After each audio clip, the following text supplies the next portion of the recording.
Well, the election happened. That's a thing. um, yeah, that's all I got to say about that one. Everyone's talking about it. That's all I'm gonna give it. It's just it happened. That's just about it. Um, I would have done this video earlier, but there's 3 rules of videography. Make sure you know your location and sources, otherwise you're going to be completely lost and without anybody helping you out. Um, Always have plenty of lighting around the area so you can actually see what's going on. And the biggie of all, make sure you have your equipment with you. Guess which one of these things I broke? I charged my battery yesterday. I was all ready to go. I brought my camera with me, and I got out around 9 o'clock. It was actually pretty early screening. I'll show you the ticket in a second. But when I got to my car, I was glad my bag was there with the camera and everything, and I went to a little spot in the parking lot so I wouldn't get accosted or anything. And then when I looked in the bag, I saw the battery was missing, and I started freaking out. And because a few weeks ago, I rented a movie from Redbox, and that's apparently missing. I guess I didn't lock my car.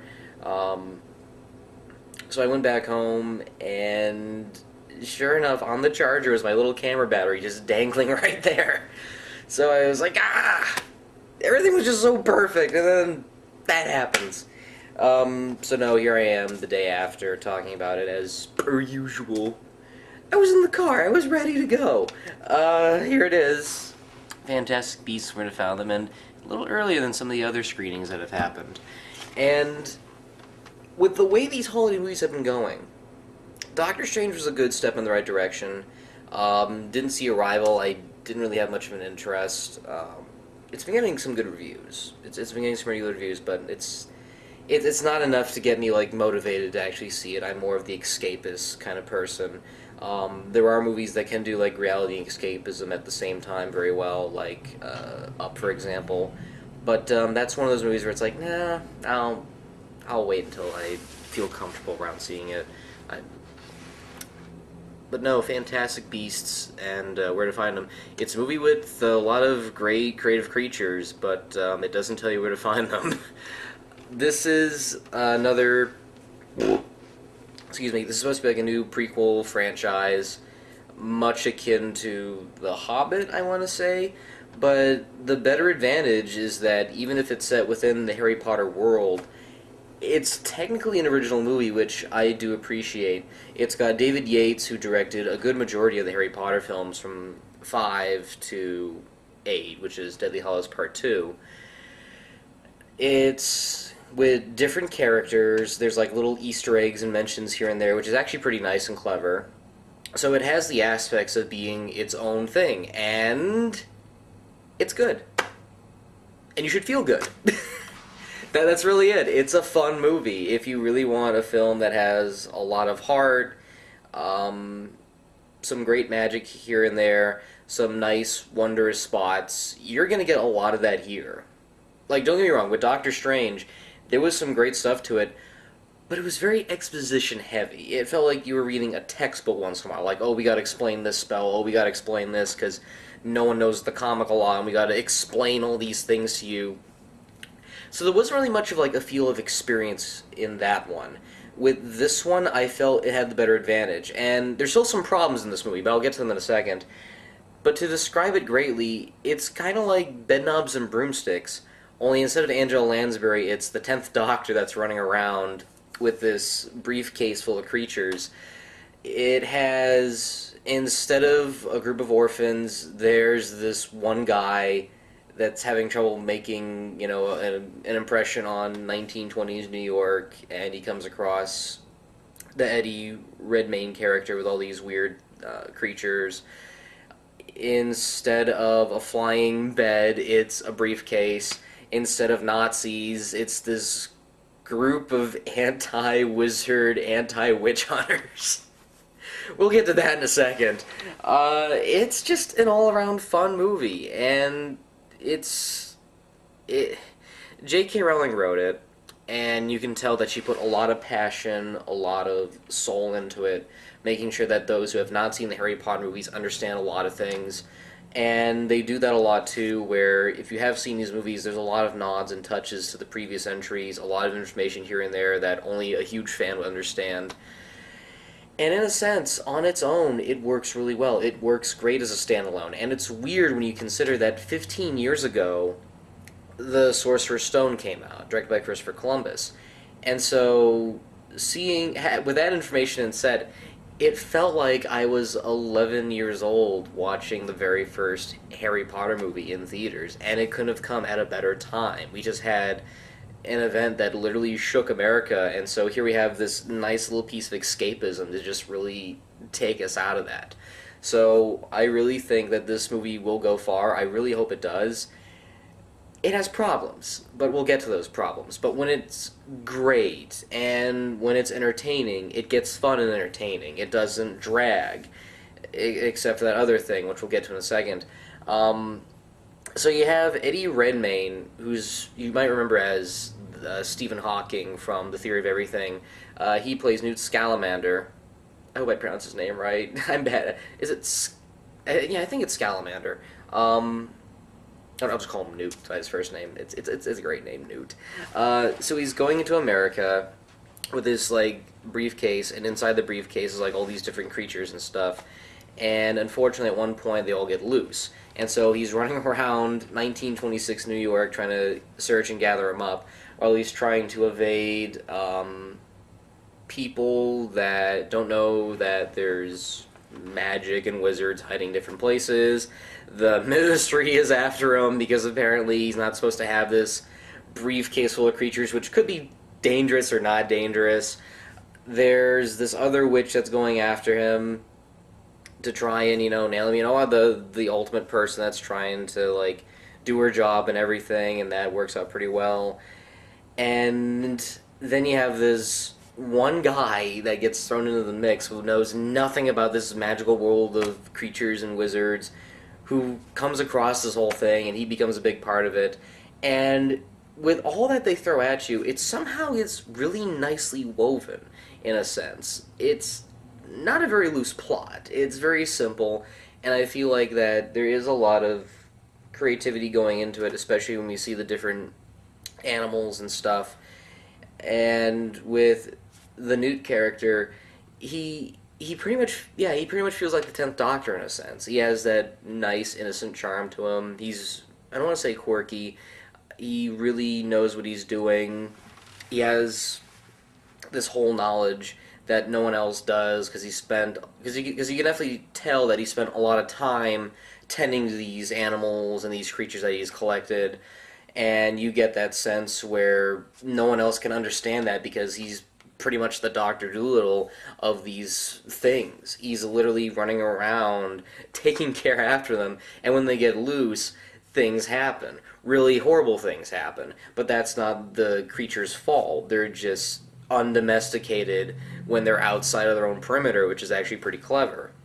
And when you see them outside of their habitat and interacting with the real world, it gets really fun. There's this opening sequence where one of them gets loose, and it's this little hedgehog, platypus-like creature, and he has a fascination for jewelry and money and riches, and he's like stuffing him in like this little pouch, which leads to a lot of funny jokes where you see Newt emptying its pocket out, and it's like this giant treasure trove of things coming out. I'm just expecting Yosemite Sam to slide out going, "Gold!" And it leads to a lot of creative designs, and you can tell these different creatures are attributed by their personalities, by their quirks. There's this rhinoceros-like one that is somewhat of a loner in a sense. There's this griffin-like creature that can control the weather and everything. And there's just this there's like this unendless wealth that makes you wonder what else is going on in J.K. Rowling's mind with all these creative creatures and everything. And that seems to be the heart and soul of the whole thing. The biggest attribute, of course, is the human character. Jacob. There's this guy that Dan Fogler plays named Jacob, who is trying to like get out of the tin canning business and make his own little bakery. He has a nice little side story there, and he comes across these creatures. Um, I think like maybe 15 minutes into the film, and he's like the odd the and he's pretty much the character created for the audience to sort of connect with because he's new to this whole thing as we are. So when he's walking around and seeing all these different ministries of wizards and all these weird things, we sort of contribute that because it's his first time seeing it, so all this new information is not only going to him but also to ourselves, and I think that's a really clever idea. There's this really nice character arc they have with him, and the way they play around with the way they play around with that is really nice. You really feel bad for this guy in a lot of spots, and when there's moments where he has to help Newt out and collect these creatures, he doesn't come across as annoying. He's not treated as a sidekick. Even though he doesn't know how to take care or even capture these things, he kind of gets a little bit of an idea and he goes along with it. He's not like cowardly or runs away. He's just sort of standing there going, I think I can get an idea of how to handle this. And he's not treated, on the side or anything. And he's not sidelined at all. And I think that's actually really great. Because when you're with him, just seeing like these different things, you kind of want to get an idea of how he's going to react to it. And there are points where he sort of catches on a few things, like the fact that the briefcase can open up on its own and things could slide out, so he gets, that idea to keep that closed. And when he's seeing all these different creatures and everything, he's sort of just mingling in and trying to fit right at home. There's this one scene where they're in this, like, secret cotton club kind of bar with all these house elves doing these jazz numbers and stuff, and he's at the bar and he sees like this little tiny house elf serving drinks and stuff, and he's trying to get along with it, and there's a lot of fun moments with that. When they get to his little character arc near the end, which I'm not going to ruin, you feel so connected to this guy that it goes in a direction that you don't want to see it go into, but you really feel bad that he knows that it's the fate of what he has to deal with. And knowing his place in the world, he has to deal with this aspect of what needs to be done. And it gets so emotional that you really feel bad that he has to go in this direction. Again, I really don't want to ruin it, but it's so heartbreaking that you really feel bad for this guy, but in the end, he gets a nice ending, in a sense. I'm not going to go too in-depth into it, but just the way he has this little nice arc, from his boring life to being propelled into this underground world he doesn't know about.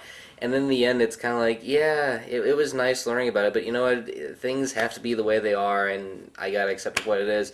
And you really feel bad that he has to make this choice. Not under force, but just the fact that it has to be as it is. And I remember tearing up going, no, please don't go in this direction. You're gonna have so many sequels with this idea. He was great. I thought that was good. The witch sisters that they come across, I wish I could remember their names. I'm so sorry. They're great too. You have this one in the Wands division that's trying to be very adamant, and of course plays as the other aspect of the audience where you don't know if Newt is actually a good wizard or... Well, he's a good wizard, but the fact that he's carrying all these creatures around, you don't know if they're dangerous or not. And when she sees them in action and stuff, she starts realizing, okay, maybe there's a side to all this that we don't know because these beasts were banned and they're considered dangerous and stuff. And she has this sister who's telepathic and has a lot of really nice scenes, too. She's like that 1920s flapper girl, kind of. And she has a lot of fun moments, especially with the Jacob character. They share a lot of great funny moments, too. You see sort of like a little rekindling romance, which is kind of nice. And it doesn't feel forced. It feels very natural, just the way they play off of each other. So it's not like, oh, I love you, because... No, it's more like, wow, this is just so wonderful. You could be a witch, but you have like this human sensibility, and it works really well in this aspect. And that, to me, is the part of the movie, I think, that holds up really well. Just discovering this undergrowth of creatures and going into this new world and seeing America as it was, and the fact that there's this underground aspect to it that's trying to be hidden and everything, and the way they try and avoid that is, I want to say, a little clever. It goes in a lot of clever spots. It doesn't retread anything from the previous 8 movies because it's doing its own thing. So that's the good part of the movie. There's a second part to it which it's not bad. It's not bad. Don't get me wrong. It doesn't make it horrible in any sense. But when you try and meddle it in with this whole light-hearted aspect, something about it feels a little off. I really can't point my finger on what it is. But something just doesn't feel right about it.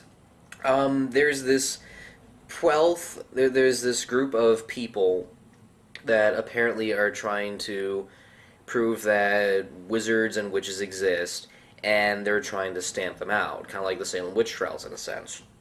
And the leader, one of the leaders of this group, has this whole orphanage, and she's trying to feed in this propaganda that there are witches and wizards living with us, and they're trying to get rid of them. And without giving too much away, well, you can probably tell where this is going. Apparently, at the same time, there's this invisible creature that's loose, kind of like the id monster from Forbidden Planet, apparently.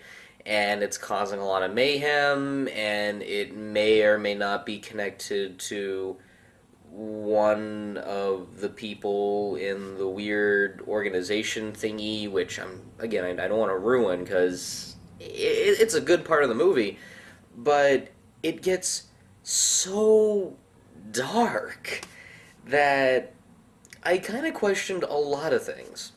Because when you have, well, here's the thing. This movie's rated PG-13, and maybe if they had toned that down a little, it could have gotten away with a PG. So, well, then again, the Harry Potter movies had their share of, ratings ups and downs. But the fact that this aspect gets a little darker than anything else, seen previously. I know, death characters and all that sort of death to certain main characters and stuff, that can be pretty dark. But it goes in an aspect that gets a little harsh, that I often questioned what happens when it clashed with the lighter aspect of the movie. This might get a little spoilerish, but I'll try not to give too much away. One of the group organizers has this kid in the orphanage, and I guess for whatever reason, she constantly abuses him. And supposedly, he's trying to, help out this other guy that's part of the Ministry of Wizards, played by Colin Farrell. Or is it Colin Firth? No, maybe it's Colin Firth. One of the Collins. Definitely not Colin Mockery, even though it probably would have been cool to see Colin Mockery as a wizard. So he's helping this person out, trying to figure out which one of them is a witch or a wizard or whatever. And it goes in a direction that's interesting, but it's so dark that when you compare it to this whole other movie, which is about, running around New York City and fighting all the mythical beasts, there are parts where it does work, especially during the climax of the film. But when you're going back and forth between these two different stories, you're sort of like on a swing, where you go in one direction and the other, and the more you go in one direction that's really, really good, you want to stay in that direction, but then when you swing back into this other aspect of it, you want to be out of that. And I don't want to say it's badly written. No, it's not badly written. It's interesting. But it feels like a whole other movie that it could have been, literally its own thing.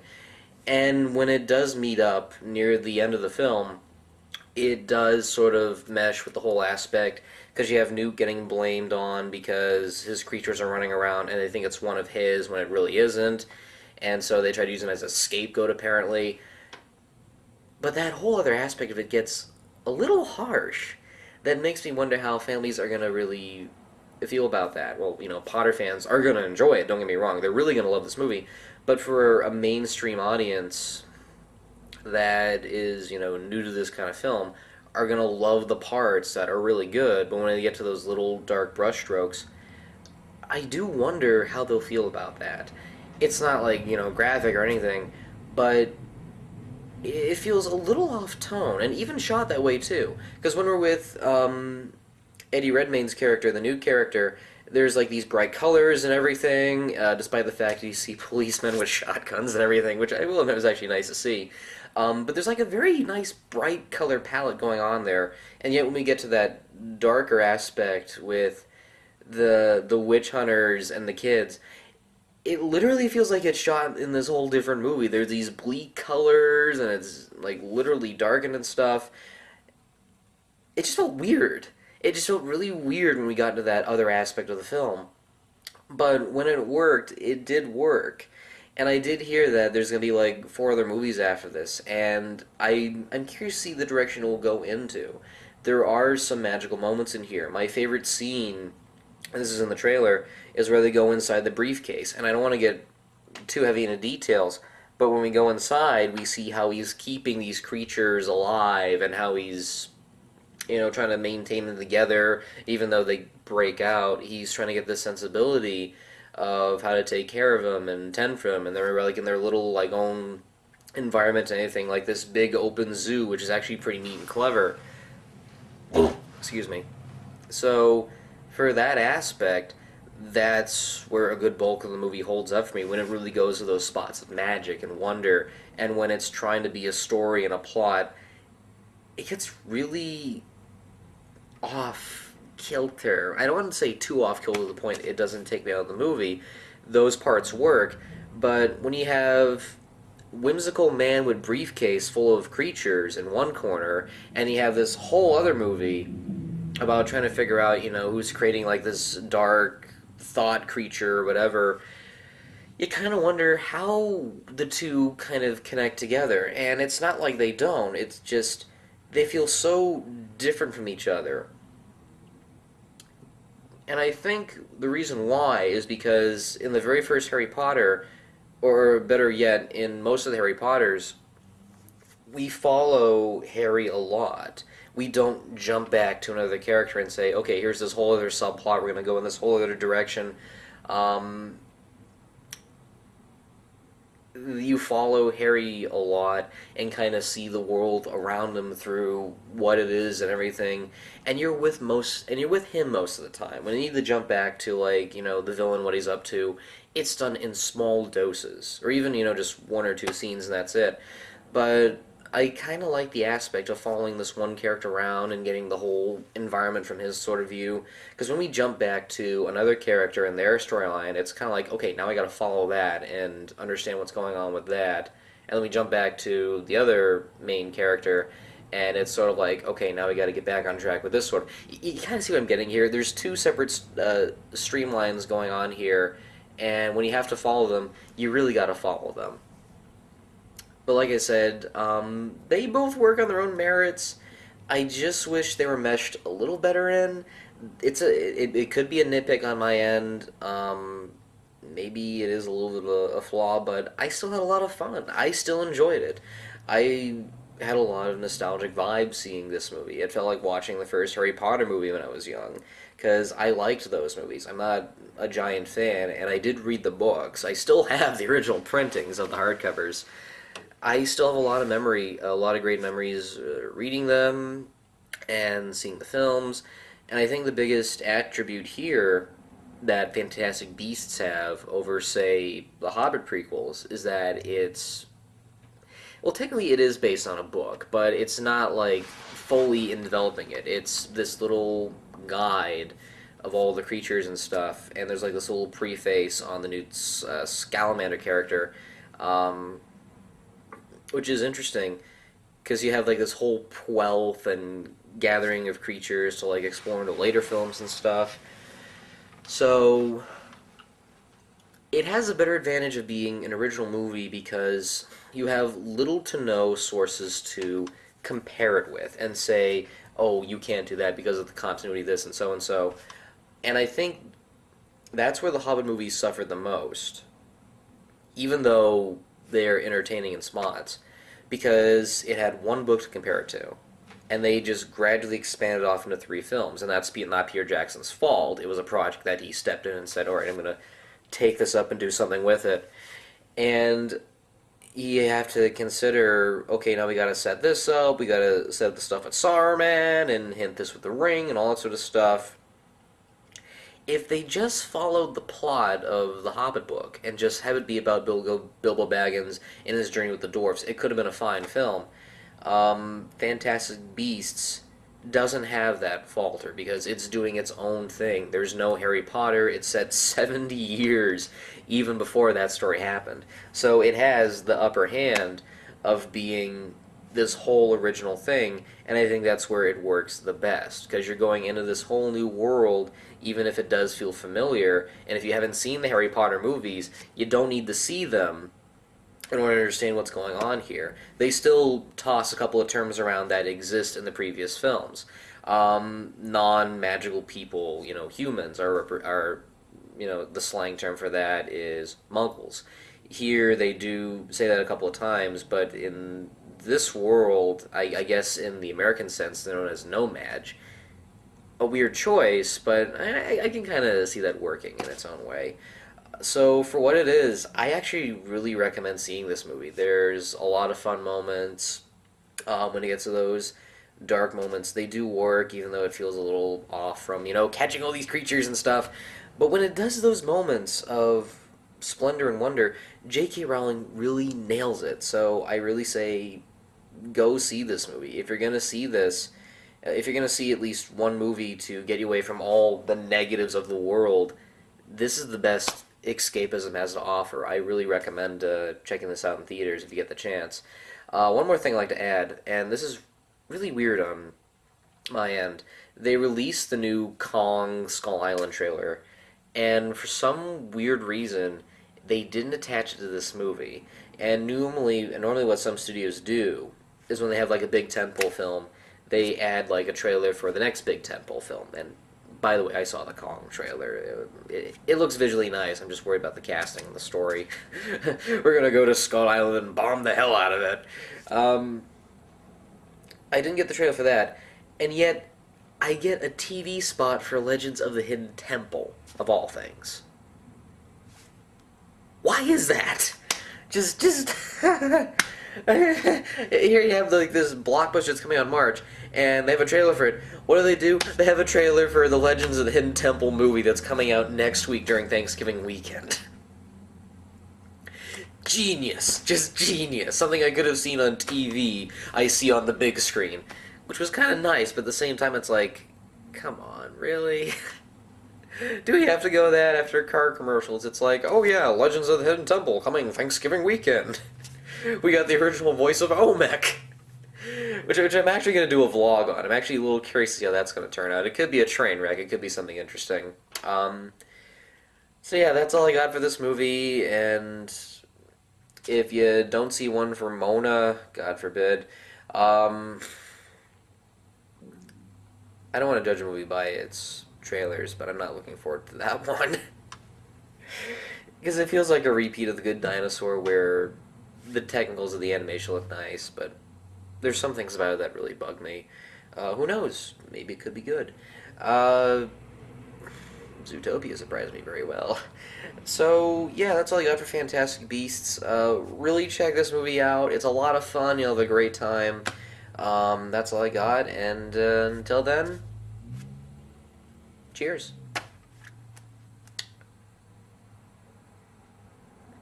Normally this is the part where Bella would attack me, but something different this time.